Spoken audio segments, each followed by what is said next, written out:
The foreclosure notice gave Daniel Carter 21 days to vacate the apartment where he and his 10-year-old daughter Maya had been living since his wife died 3 years ago from complications nobody saw coming until it was too late.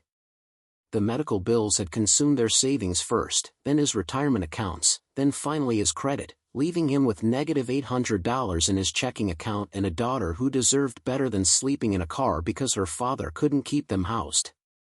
Before we jump back in, tell us where you're tuning in from, and if this story touches you, make sure you're subscribed, because tomorrow, I've saved something extra special for you. The county auction listing appeared on his phone while he was sitting in the public library where they went for warmth and internet access, scrolling through opportunities that all required money he didn't have. Industrial property liquidation sale, the heading read. Riverside Rope Manufacturing Facility, 8. 2 acres including main production building, warehouse structures, and equipment. Severe deterioration, environmental concerns, sale as is for demolition/salvage only. Minimum bid $300. Daniel looked at the photographs showing a massive brick complex that had clearly been abandoned for decades. Rust consumed the metal roofing, windows were either broken or missing entirely, vegetation grew through cracks in the foundation. The listing emphasized that the property had significant environmental liabilities from industrial operations that had ceased in 1979, that soil contamination was documented, that any buyer assumed full responsibility for cleanup costs that could exceed $500,000. Nobody in their right mind would touch it. Which meant Daniel, who was well past the point where right minds mattered, might be the only person desperate enough to bid. He had $340 left from his last construction job, money he'd been saving from Maya's winter clothes and their next rent payment that wouldn't happen because they were being evicted. The rope factory represented a gamble that was probably stupid but felt like his only option: buy it for the minimum bid, salvage whatever materials had value, sell them quickly enough to generate the cash he needed to find new housing and survive until he could land steady work. The math was brutal but simple. Industrial brick from the early 1900s sold for premium prices to people doing historical restorations. Metal equipment could be scrapped for cash. Even the rope-making machinery, obsolete as it was, might have value to collectors or museums. If he worked fast and smart, if he focused on the highest value materials and didn't get overwhelmed by the scale, he might clear $5,000. Enough to rent something modest, buy time to find employment that paid better than intermittent day labor. Maya looked over his shoulder at the listing, her small face serious in the way children's faces get when they've learned to process adult problems. That building looks scary. It's just old, sweetie. Old buildings look scary but they're usually just empty and forgotten. Are we going to live there? Daniel's chest tightened at the question, at the reality that his 10-year-old daughter was asking if an abandoned rope factory with environmental contamination would be their home. No. But if I can buy it and salvage materials to sell, we might be able to afford a real place. A small apartment, nothing fancy, but with heat and running water and a real bed for you. The auction happened 2 days later in the same county building where Daniel had filed for bankruptcy 18 months ago, trying to manage debt that had metastasized beyond control. The room held maybe 6 people, all of them looking like investors or scrappers hoping to pick up industrial equipment cheap. Daniel sat in the back with Maya, both of them quiet as the auctioneer worked through properties. When the rope factory came up, the auctioneer's voice took on a warning tone that suggested he expected no bids. Riverside Rope Manufacturing, 8.2 acres, severe structural deterioration, documented environmental contamination from industrial operations. Buyer assumes all liability for cleanup and remediation. Opening bid $300. Daniel raised his hand, his heart hammering. $300 from bidder 12. Do I hear $325? Silence filled the room. Daniel could feel eyes turning toward him, could sense the judgment of people who recognized desperation when they saw it. Going once at $300. The auctioneer paused, scanning the room. Going twice. Daniel waited for sanity to intervene, for someone to save him from his own desperation. Sold to bidder 12 for $300. Maya squeezed his hand. You bought a factory, Dad. Yeah, sweetie, Daniel said, his voice not quite steady. I bought a factory. The property transfer paperwork took 30 minutes, Daniel counting out $300 in worn 20s while the clerk processed documents that made him the owner of 8 acres of contaminated industrial land and buildings that were probably more liability than asset. The clerk, a woman named Margaret who looked like she'd processed thousands of these transactions, gave him a long look as she handed over the keys. The Riverside Rope Factory, she said, not quite a question. Yes, ma'am. My father worked there in the 60s, before it closed. Said old Victor Henshaw, who owned it, was demanding but fair, paid better than most operations. She paused. After Victor died in '79, the place just shut down. His son tried to keep it running but couldn't make the numbers work. Been empty since '81. Preparing and narrating this story took us a lot of time, so if you are enjoying it, subscribe to our channel, it means a lot to us. Now back to the story. Do you know anything about what might still be inside? Equipment, materials, anything that might have salvage value? Margaret's expression suggested she knew exactly why he was asking. What desperation drove someone to buy a contaminated factory for $300? The rope-making equipment is all still there. Specialized machinery, made to last. Whether it has value to anyone, I can't say. But the building itself was solid construction, they built things to last back then.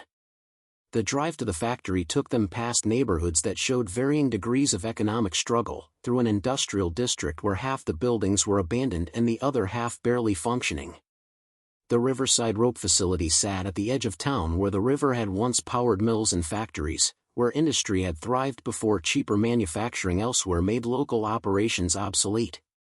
The complex was even more imposing in person than in photographs. The main production building was maybe 40,000 square feet under a roof that sagged in sections but still stood, its brick walls showing a century of weathering but maintaining structural integrity that suggested quality construction. Smaller warehouse buildings flanked it, connected by covered walkways that had partially collapsed. The whole property was surrounded by chain-link fencing that had been cut in multiple places by salvagers or vandals. Daniel parked his borrowed truck in the gravel lot where delivery vehicles had once loaded finished rope products, looking at what he'd purchased with money that should have gone toward keeping his daughter housed. The factory loomed against the November sky, its broken windows like empty eyes, its silence heavy with the weight of decades of abandonment. It's really big, Maya said, her voice small. Yeah. Which means lots of materials to salvage. Daniel tried to sound more confident than he felt. We'll start in one corner, work systematically, take only what we can sell. Brick, metal, any equipment that's valuable. We'll make this work. They approached the main entrance carefully, Daniel testing each step before letting Maya follow. The door was secured with a newer-looking padlock that accepted the key Margaret had given him, suggesting the county had added security after taking possession. The lock turned smoothly despite everything else's decay. Inside, the rope factory was a cathedral to industry from another era. The main production floor stretched out vast and empty, its ceiling supported by massive timber beams and iron columns, its floor concrete marked with patterns from decades of machinery operation. The rope-making equipment dominated the space, enormous mechanical braiders and twisters, spools that would have held thousands of feet of finished rope, workstations where operators had managed the complex process of turning raw fiber into finished product. Everything was covered in dust and rust and the accumulated grime of 43 years of abandonment. But beneath the decay, Daniel could see the bones of serious industrial equipment, machinery built with the precision and permanence of an era when things were made to last generations. Did they really make rope here? Maya asked, her voice echoing in the vast space. All kinds. Industrial rope for shipping and construction, specialized rope for specific uses, probably military contracts during the wars. Daniel pulled out his phone, turning on the flashlight to better illuminate the space. Rope making was serious business before synthetic materials replaced natural fibers. They explored carefully, Daniel cataloging what he saw and trying to assess value. The machinery was too specialized to have broad appeal, but collectors of industrial equipment might pay for pieces in decent condition. The brick walls were solid, might be salvageable if he could figure out how to remove them without bringing down the structure. Metal fixtures and fittings throughout the building could be scrapped for cash. But it was when they reached the factory's office level on the second floor that things got interesting. A large office that had probably belonged to the owner remained mostly intact, its furniture still in place beneath layers of dust. Filing cabinets lined one wall, a heavy desk dominated the room, and a safe, old-fashioned and substantial, sat in the corner like it had been there since the building was constructed. Maya noticed it first. "Dad, why is there a treasure chest?" "It's a safe, not a treasure chest." "Probably where they kept payroll money or important documents." Daniel examined it more closely. The safe was built into the floor, anchored with concrete, its door marked with a brass plate that read Henshaw & Sons Rope Manufacturing, EST 1904. He tried the handle without much hope, finding it locked as expected. The safe looked original to the building, had probably been sitting undisturbed since Victor Henshaw's death in 1979. Whatever it contained was likely documents or records, nothing of immediate value to Daniel's desperate salvage operation. They spent the rest of the day cataloging materials, Daniel taking photographs and making notes about what might be worth selling. As evening approached and the factory grew darker, they prepared to leave, both exhausted and overwhelmed by the scale of what Daniel had taken on. It was Maya who noticed the floor section near the safe that sounded different when she walked across it. "Dad, this part sounds hollow." Daniel tapped the concrete with his knuckles, hearing the distinctive echo that suggested space beneath rather than solid foundation. He examined the area more carefully, finding seams in the concrete that had been filled and smoothed but were still visible if you knew to look for them. "Might be a basement level," he said, thinking about old industrial buildings and how they sometimes had below-grade storage or machinery spaces. "If I can access it, might be more materials down there." The seam pattern suggested a section of floor maybe 8 feet square that could potentially be lifted if you had the right leverage and tools. Daniel didn't have the right tools, didn't have time to investigate this today, but he made note of it as something to explore when he came back to begin actual salvage work. They locked up the factory as darkness settled over the industrial district, Daniel's mind churning through calculations that never quite added up to solvency. The scale of the factory was overwhelming. The amount of work required to salvage meaningful value was more than he could accomplish quickly, and the environmental contamination meant he was probably violating regulations just by being inside without proper safety equipment. That night, camping in their car in a parking lot because the eviction had already happened and they had nowhere else to go, Daniel researched the factory's history on his phone, using free Wi-Fi from a nearby coffee shop. Victor Henshaw had been a prominent industrialist in the early 20th century, had built Riverside Rope into one of the region's major employers, had been known for innovation in rope-making techniques and fair treatment of workers. The company had thrived through both world wars, had supplied rope for everything from naval vessels to construction projects to agricultural operations. Victor had run the operation until his death in 1979 at age 87, working almost until his final day. His son Richard had tried to keep the business going but had faced competition from synthetic rope manufacturers and declining demand for natural fiber products. The factory had closed in 1981, and Richard Henshaw had died in 1985 without heirs, the property eventually reverting to county ownership for unpaid taxes. What Daniel didn't find was any mention of what had happened to Victor Henshaw's personal wealth. The man had run a successful operation for 75 years, had employed hundreds of people, had built a substantial business. But there was no record of estate distribution, no mention of assets being liquidated or transferred. Just the factory closing and the property sitting abandoned until the county seized it. Maya slept in the back seat wrapped in blankets they'd salvaged from the apartment before eviction, her small face peaceful despite their circumstances. Daniel sat in the front seat watching the parking lot security lights, thinking about the safe in Victor Henshaw's office and the hollow-sounding floor section nearby, wondering if he'd just bought an abandoned factory or if he'd stumbled into something more complicated. The next morning, after Maya was dropped at school with assurances that yes, they had a place to stay even though they were sleeping in the car, Daniel returned to the factory with a crowbar and basic tools. He couldn't afford equipment rental, couldn't hire help, could barely afford the gas to drive back and forth.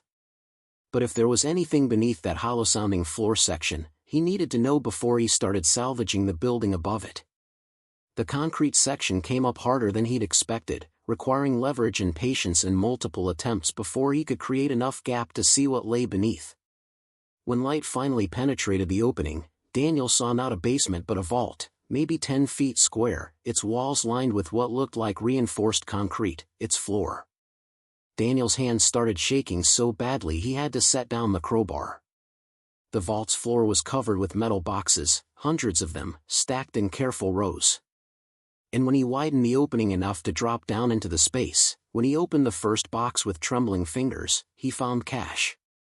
Bundles of $100 bills, bound with paper bands that had Victor Henshaw's handwriting noting dates and amounts.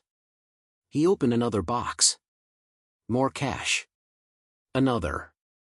The same. Daniel's mind struggled to process what he was seeing, struggled to reconcile desperate poverty with the reality that he was standing in a vault filled with more money than he could begin to count. The fourth box contained not just cash but documents, letters in Victor Henshaw's handwriting, ledgers showing careful accounting, and a sealed envelope addressed to whoever finds this. Daniel's hands shook as he opened the envelope, finding a letter dated March 1979, written in the shaky script of an old man who knew his time was limited. My name is Victor Henshaw, and I am writing this because some secrets are too heavy to carry to the grave. What you've found beneath my factory floor represents 75 years of careful stewardship of wealth I never felt entitled to spend, money that came from a crime I committed in 1904 and never had the courage to confess while alive. Daniel sat in the vault surrounded by more money than he'd ever imagined, reading a dead man's confession, understanding that his desperate $300 gamble had just become something far more complicated than salvage work could ever be. The letter continued in Victor Henshaw's precise handwriting, each word carefully formed despite the tremor of age that showed in wavering lines. In 1904, I was 28 years old, newly married, and working as a foreman at Riverside Cordage Company.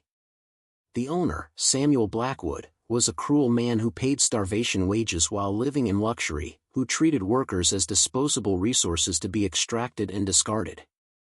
I watched good men break themselves for pennies while Blackwood accumulated wealth he flaunted with obscene indifference to the suffering around him.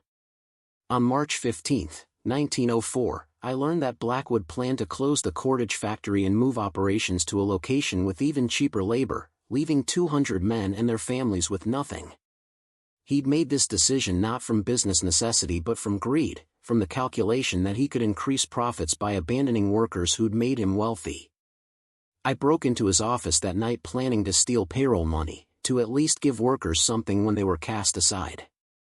What I found instead was Blackwood's personal vault, containing not just company funds but his entire liquid fortune, $180 million in bearer bonds, gold certificates, and cash he'd accumulated through years of wage theft and worker exploitation. I took it all.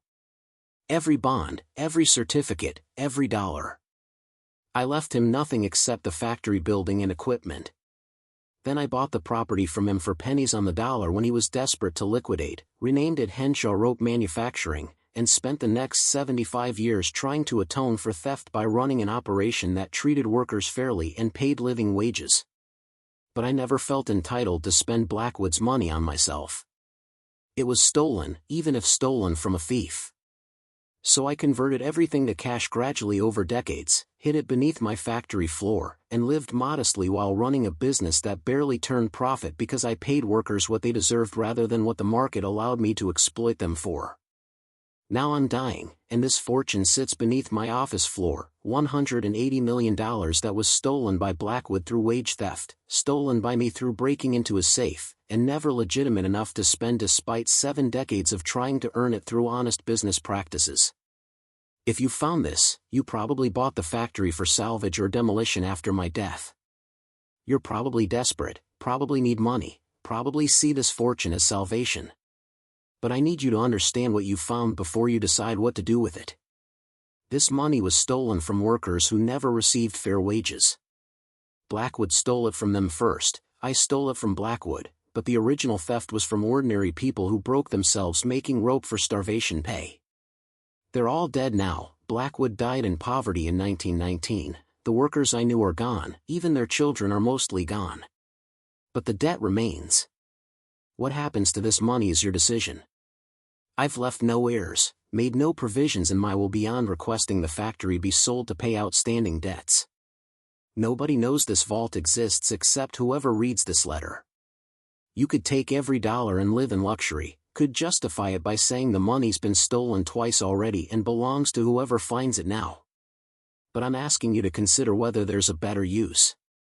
Whether this fortune that came from worker exploitation could serve workers now, could fund something that balances accounts that have been unbalanced for over a century.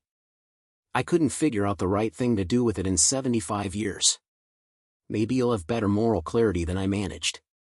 Victor Henshaw, March 1979. Daniel sat in the vault holding a letter written by a man who'd been dead 47 years, surrounded by $180 million that represented multiple layers of theft and guilt and attempts at redemption. His hands were still shaking, his mind struggling to process the scale of what he'd discovered and the weight of the choice Victor Henshaw was laying at his feet across nearly 5 decades.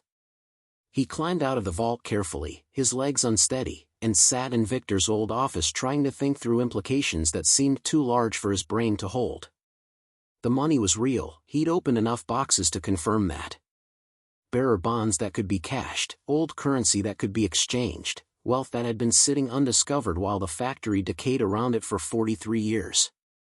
Legally, the money probably belonged to him. The factory transfer had been legitimate, anything found on the property was part of the asset purchase unless specifically excluded. But Victor's letter complicated that clean legal answer, created moral obligations that law didn't address. The money had been stolen from Samuel Blackwood, who'd stolen it from workers through wage exploitation. Victor had used some of Blackwood's stolen wealth to buy the factory and run it ethically for 75 years. But had never felt entitled to spend the fortune directly. Now that fortune sat beneath a floor Daniel owned, technically is by right of purchase but morally something far more complicated. He thought about Maya sleeping in their car, about the eviction notice and the negative bank balance and the desperate scramble that defined their lives. $180 million would solve every problem they had, would provide security beyond anything he could achieve through honest work, would let him give his daughter the life she deserved after 3 years of struggling. But Victor's letter echoed in his mind. This money was stolen from workers who never received fair wages. Daniel had been a worker his entire adult life, had been exploited by employers who paid minimum wage while extracting maximum value, had watched his wife die because they couldn't afford proper health care while the construction company owner who'd employed him bought a vacation home. He understood wage theft intimately, understood what it meant to break yourself for someone else's profit. Taking this money for personal use felt like betraying every worker who'd ever been exploited, like declaring that theft was fine as long as you were the one benefiting. But leaving it sitting in a vault while he and Maya slept in a car seemed like pointless moral posturing that served no one. Daniel pulled out his phone with trembling hands and called the only person he could think of who might have perspective on this, his late wife's sister Jennifer, who worked as a labor attorney and who'd been the only family member still talking to him after the bankruptcy and struggle. "Danny?" Jennifer's voice carried surprise. "I haven't heard from you in months. Are you okay?" "No. I mean, maybe. I don't know." Daniel took a breath, trying to organize thoughts that kept fragmenting under the weight of what he'd discovered. "I need to tell you something and I need you to help me think through what to do, but you have to promise this stays between us until I figure it out." "Is Maya okay?" "Maya's fine. We got evicted, we're sleeping in the car, but she's safe." He paused. "I bought an abandoned rope factory at county auction. For salvage.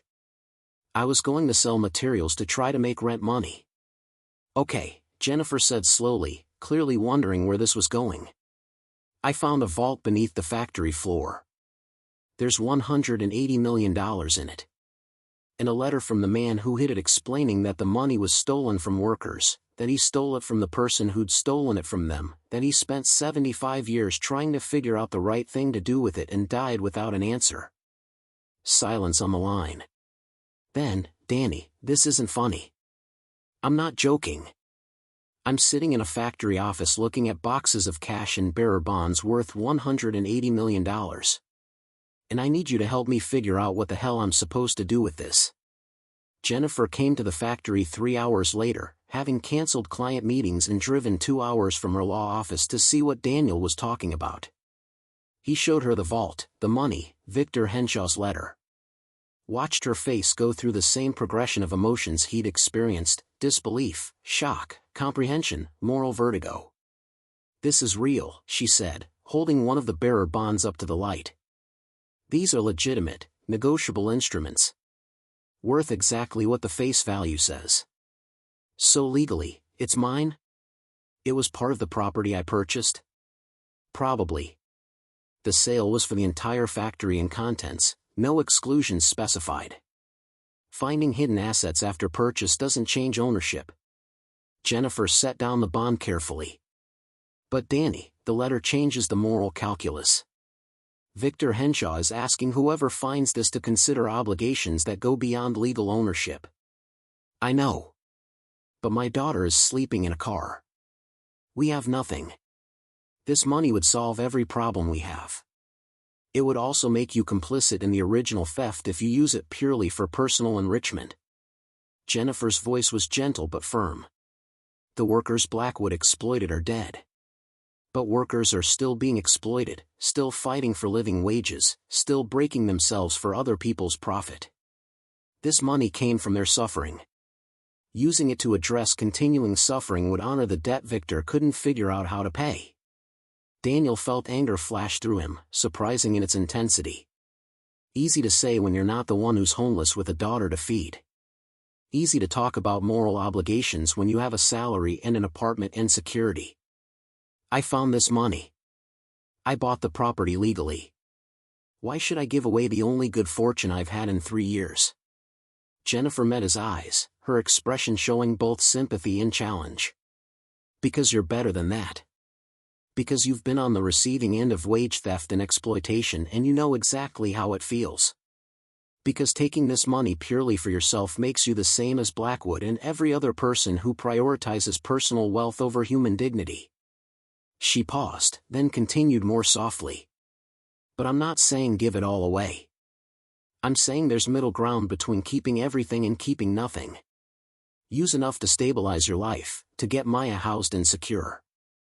Then figure out what to do with the rest in a way that honors Victor's request." After Jennifer left, after promising to research the legal implications and help Daniel navigate whatever he decided, Daniel sat alone in the factory as darkness settled outside. He'd come here this morning thinking about salvage value, about brick and metal and equipment he could sell for a few $1,000s. Now he sat on top of $180 million and a moral question that had no clean answer. He thought about Maya, about the life he could give her with this money. Private school, college fully funded, a real home with stability she'd never known. Medical care if she needed it, opportunities he could never provide through construction work. She deserved that. She'd lost her mother, had spent 3 years watching her father struggle and fail to provide basic security. This money could change everything for her. But he also thought about Victor Henshaw's letter, about the workers whose wage theft had funded Blackwood's fortune, about the continuing cycle of exploitation that characterized too much of working life. About the fact that he'd been one of those exploited workers, knew firsthand how it felt to break yourself while someone else profited. The right answer probably lay somewhere between pure self-interest and complete self-sacrifice. But finding that middle ground while homeless and desperate and overwhelmed felt impossible. Daniel locked up the factory, sealing the vault back beneath its concrete cover, and drove to pick up Maya from the after-school program that cost $20 a day he could barely afford. She was waiting with her usual patience, her backpack and the careful neutrality she wore when other kids asked where she lived and she had to deflect without lying. "How was school?" he asked as she climbed into the car. "Fine. Mrs. Patterson said we're doing a unit on local history. She mentioned the rope factory. Said it used to employ lots of people and was an important business before it closed." Daniel drove carefully, his mind only half on the road. "Yeah, It was. The man who owned it tried to run it ethically, tried to pay workers fairly even when that wasn't profitable. Is that why it closed? Because he was too nice? The question cut deeper than Maya probably intended, revealing the cruel truth that businesses built on fair wages often couldn't compete with operations willing to exploit. Partly. He competed against companies that paid less and cut corners. Being ethical cost him. That doesn't seem fair. No, sweetheart. It doesn't. They drove to a fast food place where he bought Maya dinner with the last few dollars in his wallet, watching her eat while he picked at French fries he wasn't hungry for. His phone rang, a number he didn't recognize but answered anyway because maybe it was work, maybe someone needed labor, maybe desperation made you answer every call. Daniel Carter? A man's voice, professional and measured. Yes? My name is Richard Cole. I'm an attorney representing the Blackwood Family Trust. We understand you recently purchased the former Riverside rope manufacturing facility. Daniel's stomach dropped, his mind immediately jumping to the vault and the money and whether somehow the Blackwood family knew what he'd found. I did. At county auction. The sale was legitimate. We're not questioning the sale. But the Blackwood family has historical interest in that property.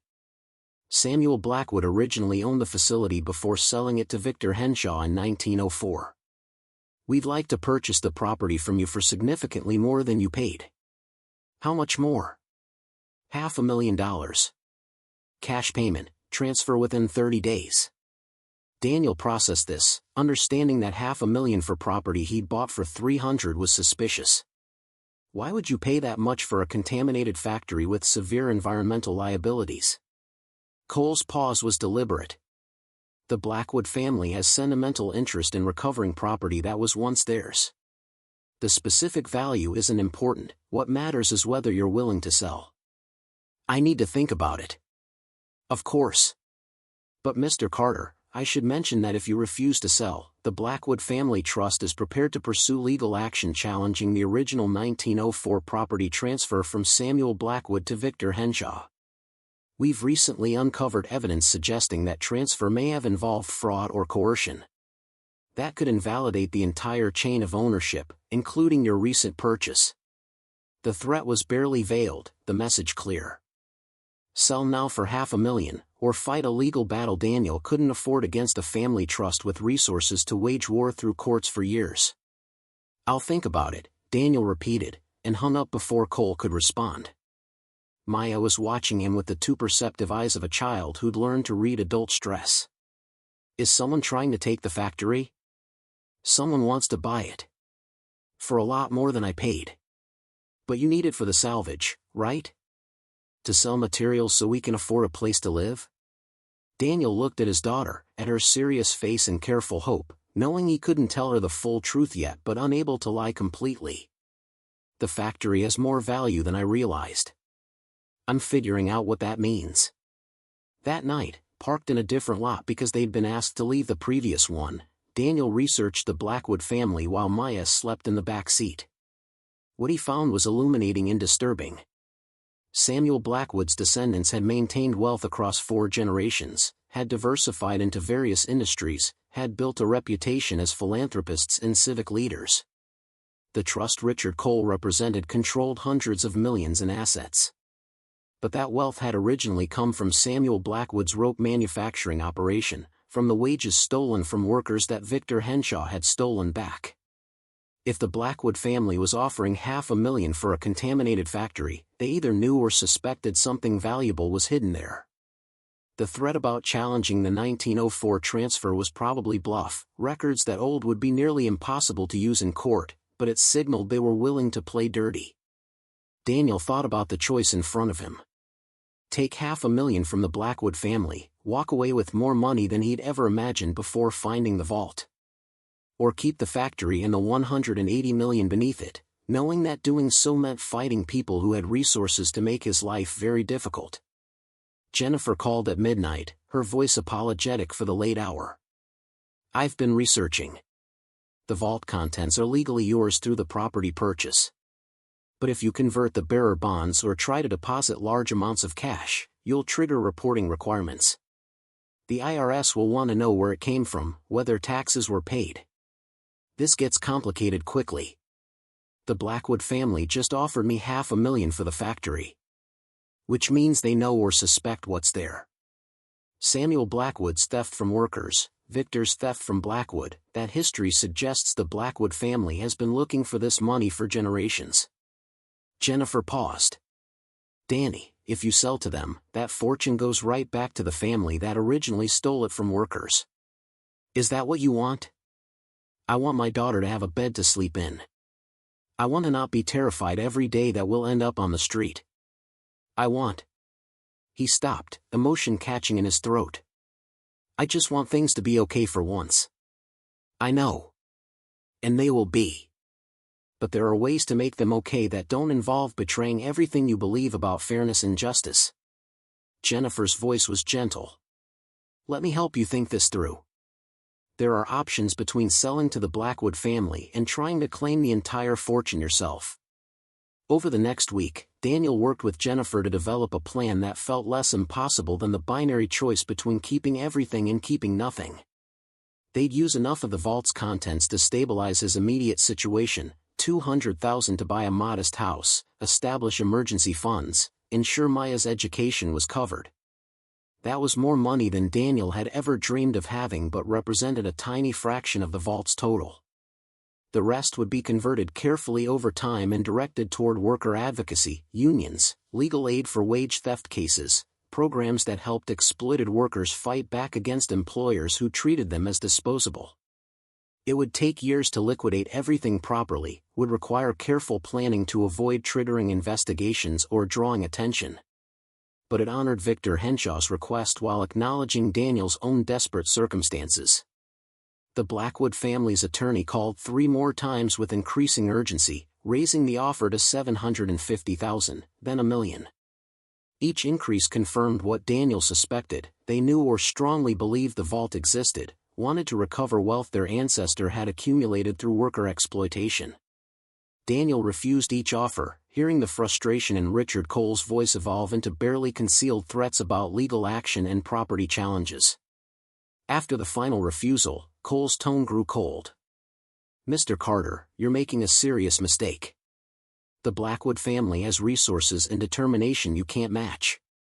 We will recover what's rightfully ours, either through your cooperation or through legal means that will cost you far more than you'll gain by refusing our generous offer. The property transfer was legitimate. I own the factory and everything it contains. If you want to challenge that in court, go ahead. But you'll have to prove fraud in a 1904 transaction, which good luck with that. Daniel kept his voice steady despite his hammering heart. The answer is no. It'll stay no. Stop calling. He hung up and immediately called Jennifer. They're going to come after me. Legal pressure, investigations, whatever they can use to force me out. Probably. But you're on solid legal ground. The property is yours, the contents are yours, and Victor's letter explains the chain of custody clearly. The Blackwood family can threaten all they want, but actually proving anything in court will be difficult. Jennifer paused. Danny, are you sure about this? Refusing their money means committing to the longer, harder path. I'm sure. The Blackwood family built their wealth on wage theft. Giving them back the money Victor took from Samuel feels like rewarding theft. I'd rather spend years slowly liquidating the vault and directing funds toward workers than hand it back to the family that stole it from workers in the first place. Okay. Then we do this carefully and properly. First step is securing the vault better, documenting everything, establishing the legal foundation for what comes next. Over the following months, Daniel's life transformed in ways that felt surreal after 3 years of desperate struggle. He used the $200,000 he'd allocated for personal stability to buy a small house in a working-class neighborhood, nothing fancy but solid and safe with a real bedroom for Maya and heat that worked. The feeling of having permanent shelter, of not wondering where they'd sleep each night, was worth more than the dollar amount suggested. Maya's response to having her own room, to stability she barely remembered, brought tears to Daniel's eyes. She arranged her few possessions carefully, stood in the doorway looking at the space with wonder, then hugged him with fierce gratitude. "Is this really ours? We get to stay here?" "Yeah, sweetheart. This is really ours. No more sleeping in the car, no more being scared about eviction. This is home." But even as he stabilized his personal situation, Daniel remained acutely aware of the larger obligation. The vault beneath the factory floor held $178 million remaining dollars, money that represented worker exploitation across generations. Victor Henshaw's letter was clear: this wealth had been stolen from people who'd broken themselves for starvation wages, and it needed to serve workers now. Jennifer helped him establish a private foundation, structured carefully to avoid raising questions about sudden wealth. The foundation's mission was straightforward: supporting workers exploited by wage theft, funding legal aid for those fighting employers who violated labor laws, backing union organizing efforts, providing emergency funds for workers injured or fired for demanding fair treatment. The money from the vault would be liquidated slowly, small amounts converted over time and directed through the foundation to workers who needed exactly the kind of help Daniel had needed before finding the factory. It would take decades to process the entire fortune properly, would require patience and careful planning. But it honored Victor's request while creating something meaningful from wealth built on exploitation. The Blackwood family's legal challenges began 6 months after Daniel refused their final offer. They filed suit claiming the 1904 property transfer had been fraudulent, that Samuel Blackwood had been coerced into selling, that Victor Henshaw had obtained the factory through criminal means. The case was weak, records from that era were sparse, proving coercion after 120 years was nearly impossible, and the chain of ownership had been uninterrupted and legitimate. But the Blackwood family trust had resources to wage legal war through sheer persistence, filing motion after motion, demanding discovery that required expensive legal responses, trying to wear Daniel down through attrition rather than winning on merit. Jennifer handled the defense pro bono, driven by belief in what Daniel was trying to accomplish with the vault's contents. But the stress was real, the constant legal pressure exhausting. The Blackwood family hired investigators to examine Daniel's finances, trying to find evidence of suspicious wealth that would support their claims. They filed complaints with environmental agencies about the factory's contamination, trying to use regulatory pressure as leverage.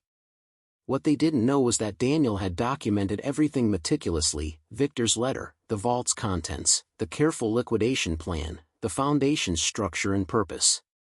If the case ever went to trial, if the Blackwood family pushed hard enough, the full story would become public.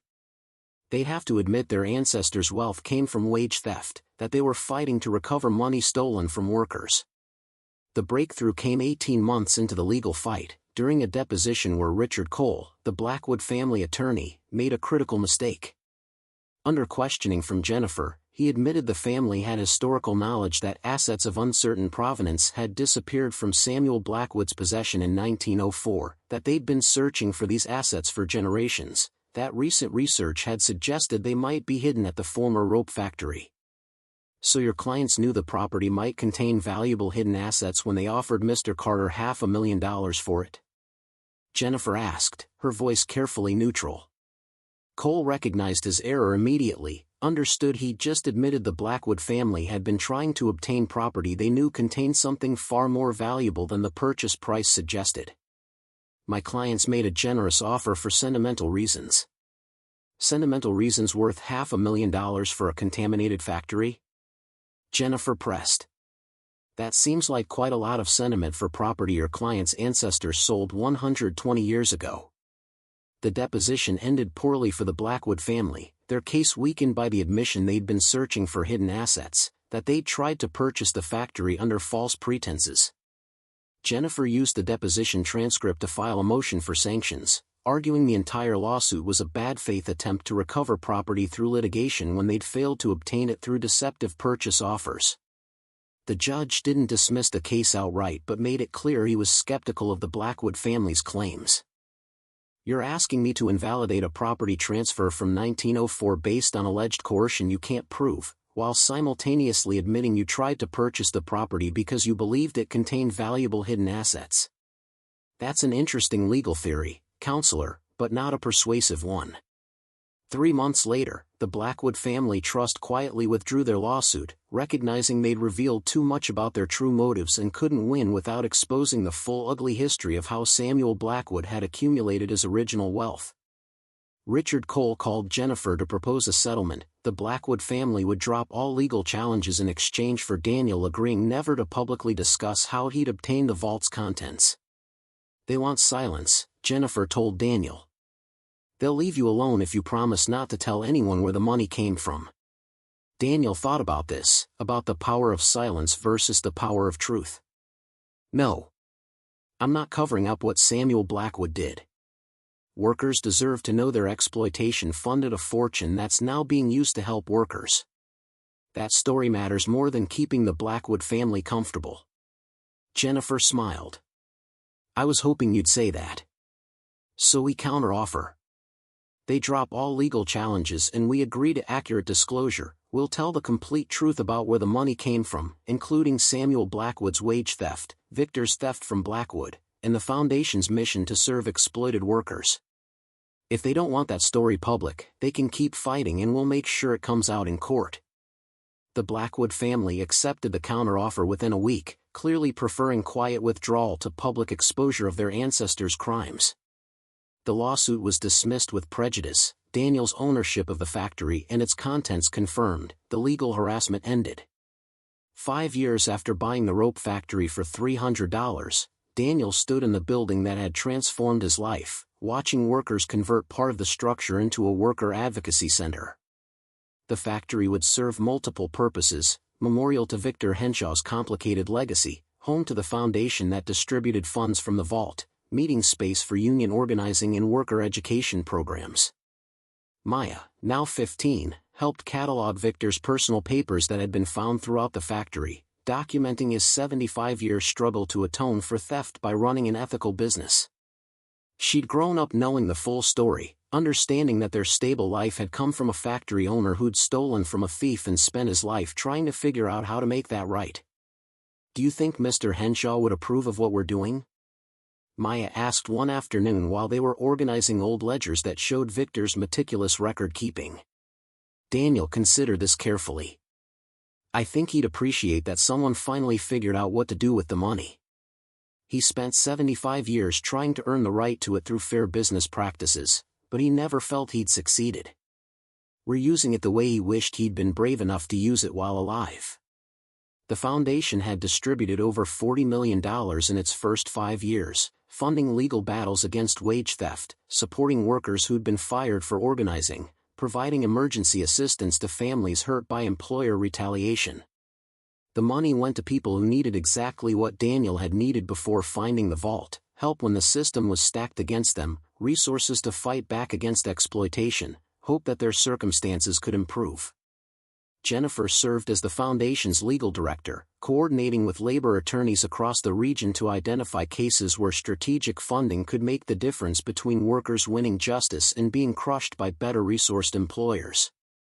The work was satisfying in ways her regular practice had never been, served values she'd always held but rarely got to pursue. "We're changing lives," she told Daniel during one of their quarterly foundation meetings. "Every dollar from that vault that goes to a worker fighting wage theft, every legal battle we fund against an exploitative employer, every family we keep housed when they're fired for organizing, that's Victor Henshaw's redemption. That's the debt being paid." The rope factory itself had become a landmark, its history documented and shared with school groups and labor organizations and historians studying worker exploitation. The displays didn't flinch from difficulty. They told the complete story of Samuel Blackwood's wage theft, Victor's theft from Blackwood, the 75 years Victor spent trying to atone, and the foundation now distributing the fortune to workers who needed support against continuing exploitation. Some people criticized the approach, argued that Daniel should have kept the money since he'd found it legally, that spreading it around to workers just encouraged dependency rather than self-sufficiency. Others praised the choice, saw it as justice served across generations, as wealth built on exploitation being redirected to address continuing exploitation. Daniel didn't worry much about others' opinions. He'd made his choice based on what felt right given Victor Henshaw's clear request and his own experience as an exploited worker. The foundation would continue its work for decades, would distribute the entire vault's contents carefully over time, would help thousands of workers fight battles against employers who treated them as disposable. On a cool evening in late autumn, 10 years after finding the vault, Daniel walked through the factory with Owen beside him. His son, now 25 and working as a labor organizer, had grown up surrounded by stories of worker exploitation and redemption, had chosen career paths that served the values the foundation represented. The Blackwood family tried again last month, Owen mentioned casually. Sent a lawyer offering to buy the factory and any historical materials it might contain for $5 million. Daniel smiled. They never give up, do they? They know the vault's been mostly emptied by now, know the money's gone into the foundation. But I think they still hope to recover something, to rewrite the narrative so their ancestor wasn't a wage thief who got robbed by his foreman. What did you tell them? That the factory isn't for sale at any price, that the foundation's mission is permanent, and that if they want to contribute to worker justice they're welcome to donate alongside everyone else. Owen paused. They declined. They stood together in the factory that had been salvage operation and became testament to complicated morality, looking at the building that had held $180 million beneath its floor for 43 years, waiting for someone desperate enough to buy it and thorough enough to find what was hidden. Daniel thought about the journey from that desperate November when he'd had $340 in an eviction notice, when buying an abandoned factory for salvage had seemed like his only option. He'd expected to find brick and metal and equipment worth a few $1,000s. He'd found instead a fortune and a moral question and a dead man's plea to use stolen wealth to serve justice. The choice had been harder than it should have been. Desperation made generosity difficult, made keeping everything feel justified. But somewhere in those early days of discovery, sitting in Victor Henshaw's office reading a letter written by a man who'd died carrying the weight of theft he couldn't figure out how to atone for, Daniel had recognized that some inheritances came with obligations that transcended legal ownership. The money had been stolen from workers through wage exploitation. Using it to help workers now didn't erase that original theft, didn't make Samuel Blackwood's crimes disappear, didn't grant Victor Henshaw the redemption he'd sought.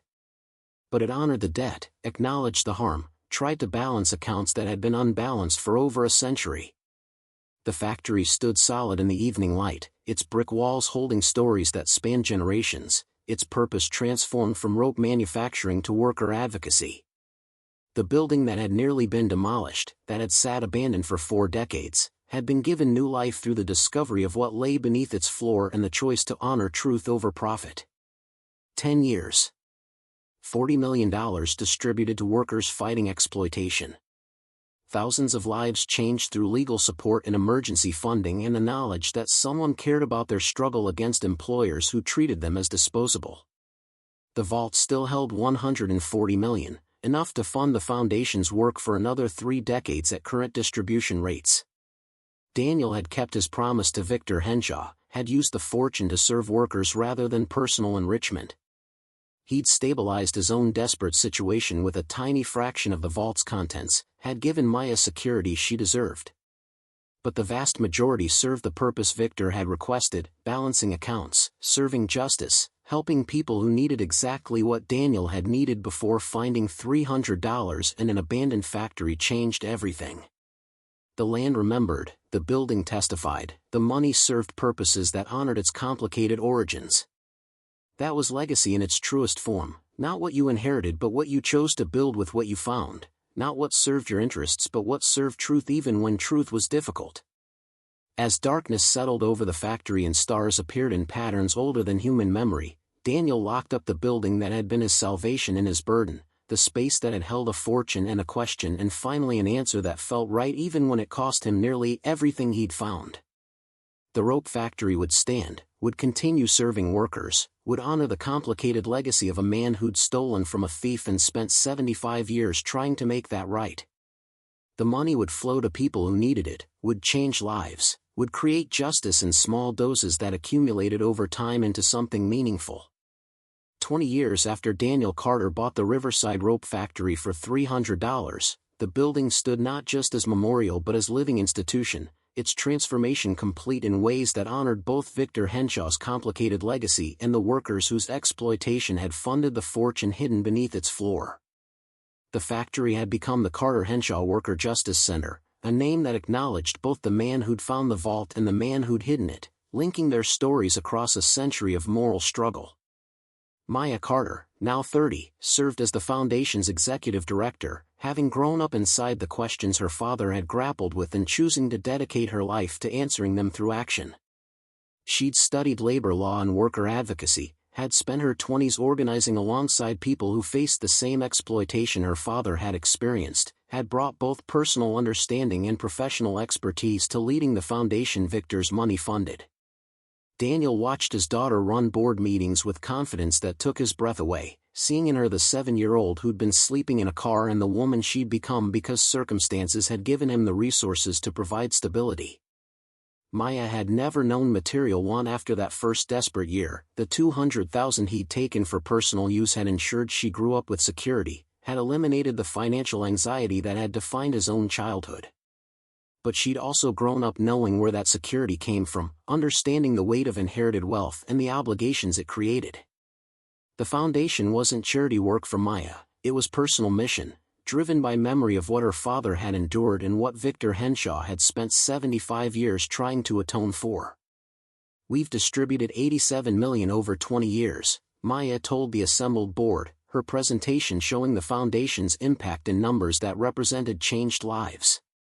That's funded legal representation for 12,000 workers in wage theft cases, emergency housing assistance for 8,000 families facing eviction after employer retaliation, medical care for 3,000 workers injured on jobs where safety regulations were ignored.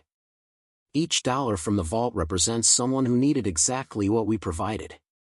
The board included labor organizers and worker advocates, former recipients of foundation support who'd gone on to create change in their own communities, academics who studied worker exploitation and systemic wage theft. No Blackwood family members, no descendants of Samuel Blackwood who'd stolen the money from workers in the first place. That was intentional. The foundation's mission was restoration, not reconciliation with the families who'd built wealth on worker suffering. Christine Morrison, a union organizer who'd been 17 when the foundation had funded her mother's legal battle against an employer who'd stolen 2 years of overtime wages, spoke about the ripple effects of the foundation's work. "My mom won her case because this foundation paid for the lawyer she couldn't afford. That victory didn't just get her the money she was owed, it showed me that workers could fight back and win, that we didn't have to accept exploitation as inevitable. I've spent 12 years organizing because I saw justice was possible." Stories like Christine's filled the foundation's files, testimonials from workers who'd been helped and had gone on to help others, creating multiplication effects that extended Victor Henshaw's attempted redemption far beyond what he could have accomplished alone. The $87 million distributed had generated hundreds of millions in recovered wages, had prevented thousands of wrongful terminations, had supported organizing efforts that improved conditions for tens of thousands of workers. Daniel sat in board meetings feeling both pride and humility, pride in what Maya had built, humility at the recognition that finding the vault had been accident, that his choice to honor Victor's request rather than keep everything had been made from desperation as much as virtue. He needed so badly to believe he could be better than the people who'd exploited him that he'd chosen principles over profit, had committed to serving workers when taking the money for himself would have been easier. 20 years of watching the foundation's work had shown him that choice had mattered, that honoring Victor's request had created something meaningful. But he also recognized luck's role. If he'd been slightly less desperate, if the factory auction had happened a week earlier or later, if he'd bought different property or if someone else had outbid him, none of this would exist. The foundation was built on accident and circumstance as much as on intentional choice. The rope factory itself had weathered 20 years of adaptive reuse better than anyone had predicted. The main production floor now hosted worker education programs and union meetings, the old rope-making machinery preserved as reminder of industrial heritage. Victor Henshaw's office remained largely as it had been when Daniel first entered, his desk and filing cabinets maintained as historical display, the floor section that had covered the vault marked with a brass plaque explaining what had been hidden there and why.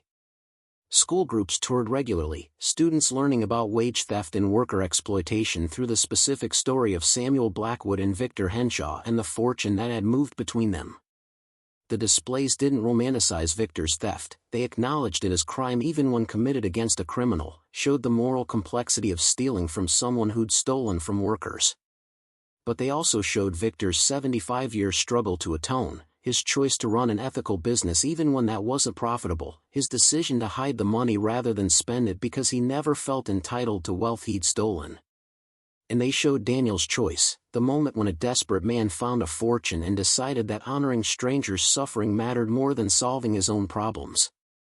Jennifer Carter, who'd married Daniel 12 years ago and had adopted his last name despite maintaining her own identity, served as the foundation's general counsel, coordinating legal strategy across dozens of ongoing cases. She'd given up her private practice to work full-time for the foundation, had found more meaning in this work than in 20 years of representing corporate clients.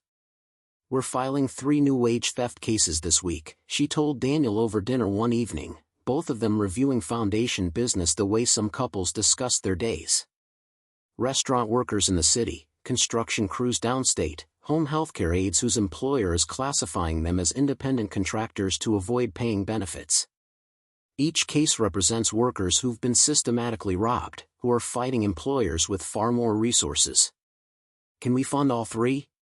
Daniel asked, knowing the foundation's resources were vast but not unlimited.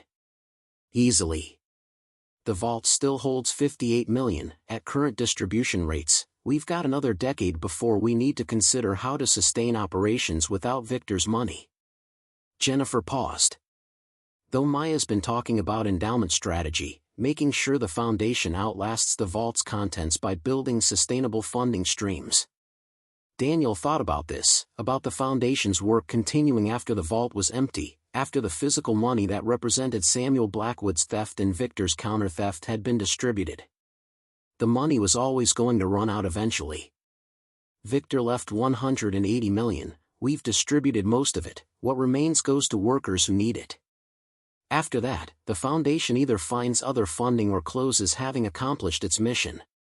Or," Jennifer countered, "we build something sustainable that continues serving workers after the original money is gone. That's legacy extending beyond the immediate resources." The conversation reflected tensions that had emerged as the vault's contents diminished. Some board members argued the foundation should maintain its current distribution pace, should serve workers now rather than preserving resources for uncertain future. Others advocated for building endowment, for creating sustainable funding that would let the foundation continue indefinitely even after Victor's money was exhausted. Maya fell somewhere in the middle, believing the foundation should be generous now while also planning for continuity. "We honor Victor's request by serving workers," she argued during strategic planning sessions. "But we also honor it by creating something that outlasts the specific money he hid. The foundation's mission matters beyond the dollar amount in the vault." The debate was healthy, reflected genuine differences in philosophy about how to best serve workers with limited resources. Daniel stayed mostly quiet during these discussions, trusting Maya and the board to navigate questions he didn't feel qualified to answer. He'd made his choice 20 years ago when he'd honored Victor's letter. What happened next was for people who'd dedicated their lives to this work. The Blackwood family had mostly disappeared from the story, their legal challenges defeated, their attempts to purchase the factory refused, their ancestors' crimes documented in displays that thousands of visitors read each year. But occasionally they surfaced, usually through intermediaries proposing new offers or raising old objections. The most recent approach had come from Jonathan Blackwood, Samuel's great-great-grandson, who'd requested a meeting with Maya to discuss mutual understanding and possible reconciliation. Maya had agreed, curious what reconciliation meant to someone whose family wealth came from wage theft. She'd reported the meeting to Daniel with dry amusement. He wanted to propose a partnership. The Blackwood Family Foundation, yes, they have one, focused on the arts and education, would fund the Carter Henshaw Center's operations after the vault money runs out. In exchange, we'd modify our historical displays to present a more balanced view of Samuel Blackwood's business practices. More balanced meaning hiding the wage theft? Daniel had asked. Exactly. He argued that Samuel was a man of his time, that applying modern labor standards to 19th-century business practices was unfair, that focusing on the negative obscures the positive contributions the Blackwood family has made to the community over 4 generations. What did you tell him? That our displays are meticulously accurate, that Samuel Blackwood stole wages from workers who broke themselves making him wealthy, and that no amount of subsequent philanthropy erases that foundational theft. Then I declined the partnership and showed him out. Daniel had felt pride mixed with slight regret. The Blackwood family's money could have sustained the foundation indefinitely, could have eliminated concerns about what happened after the vault was empty.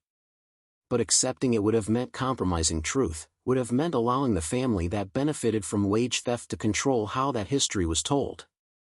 Maya had made the right choice, had prioritized integrity over sustainability. As the foundation approached its 20th anniversary, Daniel began thinking about legacy in more personal terms. He was 52 now, healthy but aware that the years ahead were fewer than the years behind, that whatever mark he'd make on the world was mostly made. Finding the vault had been accident, but what he'd chosen to do with it had been intentional, had created ripples that extended far beyond his own life. Owen, his son from the relationship with Jennifer, was 11 now, growing up in very different circumstances than Maya had known at that age.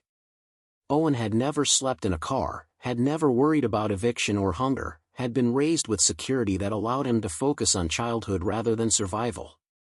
But he'd also been raised with awareness of where that security came from, with understanding that his comfortable life was funded by a fraction of wealth that mostly served others. "Why did you give away most of the money?" Owen asked one evening during a conversation about the foundation's work, his question carrying genuine curiosity rather than criticism. Daniel considered how to explain this to an 11-year-old. Because it wasn't really mine to keep. It was stolen from workers, and even though I found it legally, using it all for myself would have been wrong. People needed that money more than I did. But we were homeless. Maya says you were sleeping in a car when you bought the factory. We were. And I used enough money to fix that, to make sure we were safe and stable. But the rest, $180 million, that needed to serve the people it was stolen from, even if those specific people were long dead. Owen thought about this with the seriousness he applied to complex ideas. So you kept some for us and gave the rest to help workers? Exactly. That felt like the right balance between taking care of my family and honoring the trust Victor Henshaw placed in whoever found his vault. The foundation's 20th anniversary celebration brought together hundreds of workers whose lives had been changed by the vault's contents, people who'd won wage theft cases with foundation-funded lawyers, families who'd kept their homes with emergency assistance when employers retaliated, organizers who'd built unions with foundation support. The gathering filled the rope factory's main floor, voices echoing in the space where rope had once been manufactured and where now worker justice was pursued. Maya spoke about the foundation's impact in terms that went beyond numbers, telling specific stories of transformation that the $87 million had enabled. Christine Morrison's mother won her wage theft case because we paid for legal representation she couldn't afford. That victory showed Christine that workers could fight back, and she's spent 12 years organizing. She's helped hundreds of workers understand their rights and demand fair treatment. That's multiplication, one investment in justice creating countless additional acts of justice. Speaker after speaker echoed this theme, showing how the foundation's work had created ripples far beyond the immediate financial support.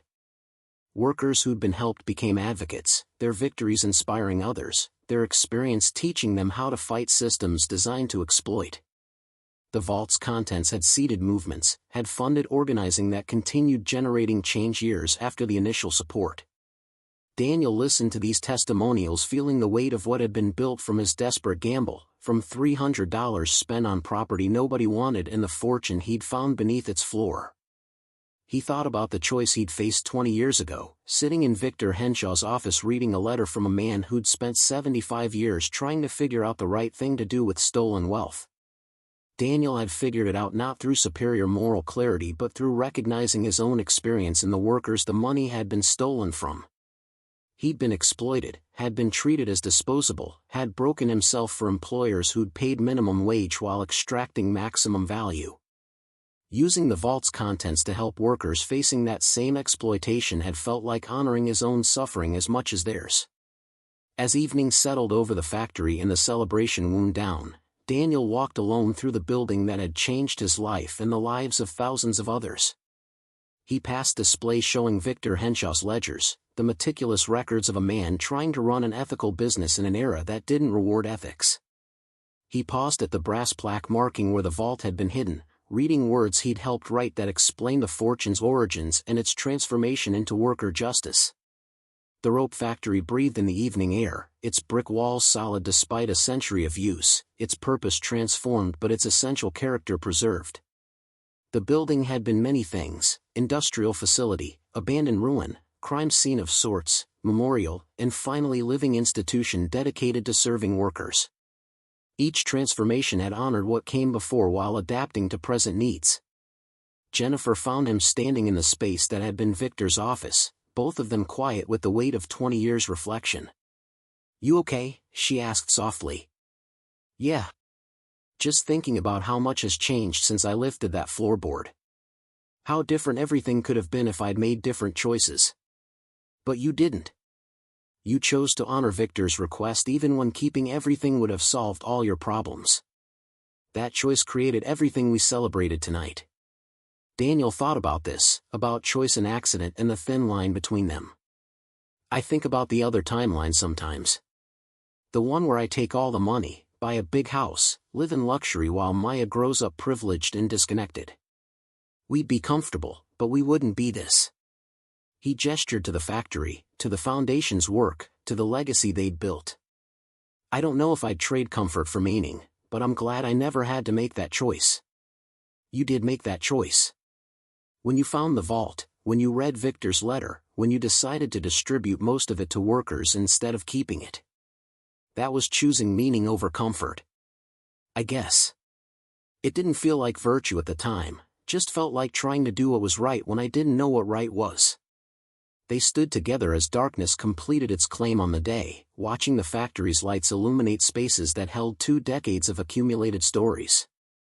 The building would continue serving workers, would distribute the remaining 58 million carefully over the coming years, would eventually face the question of how to sustain operations after Victor Henshaw's money was exhausted. But that was a problem for future people to solve. Daniel had done what he could, found the vault, honored Victor's request, built something meaningful from accident and desperation. The rest belonged to Maya and the foundation's leaders and the workers who understood why this work mattered. As they walked to their car, Daniel thought about the letter Victor Henshaw had written in 1979, the confession of a man who'd spent 75 years carrying the weight of theft he'd committed to right or wrong. Victor had died not knowing if anyone would find his vault, if anyone would understand what he'd tried to explain in his letter, if the fortune he'd hidden would ever serve the purpose he'd hoped for. 20 years of foundation work had answered Victor's questions. Someone had found the vault, had understood the letter, had used the fortune to serve workers as Victor had requested. The debt had been paid not fully, stolen wages could never be fully restored, but meaningfully, through 2 decades of fighting for workers who faced exploitation Samuel Blackwood would have recognized. The rope factory stood behind them in the darkness, its presence solid and purposeful, its legacy extending across a century from the workers whose wages had funded Samuel Blackwood's fortune to the workers who now benefited from that fortune being redirected toward justice. The building had witnessed theft and counter-theft, had held secrets and eventually yielded them, had been transformed through revelation and choice into something that honored truth instead of hiding it. Daniel had bought that factory for $300 because he was desperate and had nowhere else to turn. He'd found beneath its floor a fortune and a question and a dead man's hope that whoever discovered it would have better moral clarity than he'd managed. 20 years of serving workers had shown that the hope had been justified, that sometimes desperate people stumbling into good fortune used it to honor something larger than their own survival. The land remembered everything, the workers who'd built the factory, the rope that had been manufactured there, the wages stolen and partially restored, the vault hidden and eventually opened, the choice made to serve justice instead of profit.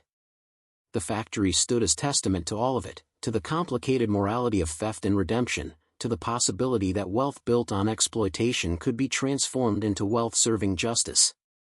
That was legacy in its truest form, not what you inherited but what you chose to build with what you found, not what served your interests but what served truth even when truth was difficult. The rope factory had become that legacy, had been transformed through Daniel's choice and Maya's dedication and 20 years of careful work into something Victor Henshaw would have recognized as the redemption he'd sought but never quite achieved. As stars appeared in patterns older than human memory, as the factory's lights marked truth that refused to stay buried, Daniel drove home with Jennifer beside him, both of them carrying the quiet satisfaction of people who'd tried to do right by difficult circumstances and had mostly succeeded. The foundation would continue its work, the vault would eventually empty, the building would serve workers as long as its bones held. That was enough. More than enough. It was justice arriving through accident and desperation, carried forward by people who understood that some inheritances came with obligations that transcended legal ownership, that some fortunes demanded to be shared rather than hoarded, that some truths mattered more than comfort or profit or the easier path that avoided difficult questions. The rope factory stood in the darkness, patient and solid, holding stories it would continue to hold, serving purposes that honored all the people whose lives had intersected with its history. From Samuel Blackwood's workers to Victor Henshaw's attempted redemption to Daniel's desperate gamble to Maya's dedicated leadership to the thousands of workers helped by the foundation's support, all of it mattered, all of it connected, all of it contributed to something larger than any individual life. The money would run out eventually, the vault would empty, the original fortune would be fully distributed. But the foundation's work would continue somehow, sustained by people who understood why it mattered, funded through means that honored Victor's vision without depending solely on his hidden wealth. That was true legacy, not the specific dollars but the mission they'd funded, not the fortune itself but the transformation it had enabled. Daniel had bought a factory for $300. He'd found beneath it $180 million and a moral question that had no easy answer. He'd spent 20 years trying to answer it through action rather than philosophy, through serving workers rather than keeping wealth, through honoring a stranger's trust placed across nearly 50 years. The answer had been imperfect, would always be incomplete, but it had been genuine. That mattered more than perfection, more than complete redemption, more than any amount of money could ever represent. The rope factory stood as proof that sometimes broken people stumbling into unexpected fortune used it to build something meaningful, that sometimes desperation led to